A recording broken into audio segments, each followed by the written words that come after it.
MV Chem Pluto, the Liberian-flagged chemical tanker, which sustained damage after a suspected drone attack last week, arrived in Mumbai. The ship had 21 Indians and one Vietnamese crew. An Indian Navy spokesperson said that the Indian Navy's explosive ordnance disposal team inspected the vessel and made an assessment of the type and nature of the attack. The Navy said preliminary assessment pointed to a drone attack on the India-bound merchant vessel, which arrived in the Indian city of Mumbai on Monday afternoon. Meanwhile, Indian Navy announced the deployment of guided missile destroyers to maintain a deterrent presence in view of the recent attacks in the Arabian Sea. We're joined in by our correspondent Akshay Dongre for more on this. Akshay, now we know that the initial assessment of the merchant vessel Chem Pluto shows that it was a drone attack.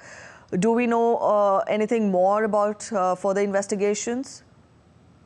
Well, the nature of attack has been ascertained as far as the preliminary report is concerned. The Indian Navy, according to a statement, has said that from the initial assessment of the damage that has been caused to MV Chem Pluto, it seems like this was a drone attack. However, the Indian Navy, along with other agencies, will also go for a thorough forensic examination of the damaged site, because there were initial assessments coming in that whether this is a drone attack or a missile attack. Because if this is in fact a missile attack, then that points to a larger issue as far as the entire region is concerned.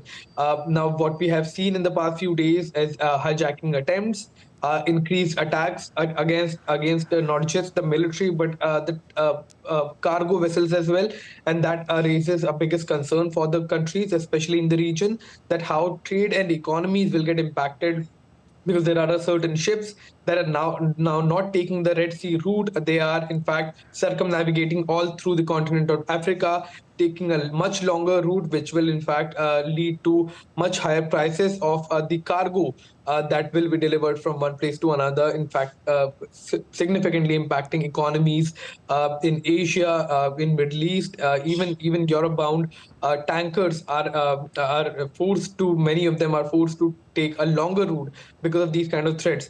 However, the Indian-bound tanker that was Liberian flagged MV Pluto was attacked. It was in fact surprising, not just for the Indian government as well as the business community that is operating in the region, because while there are tensions going on, an attack on a ship that was bound for India, that was in fact flagged Liberia, that in fact had Liberia's flag. Why did it come under attack is the biggest question, and who exactly was the culprit behind it? All that has to be investigated. These are preliminary reports that are coming in that are suggesting that it was a drone attack. In fact, the initial assessment also pointed towards a drone attack. However, a more thorough as well as a multi-agency probe can only reveal that what exactly happened and how come the ship came under attack and who exactly is to blame for this. All right, Akshay, now this was a commercial ship.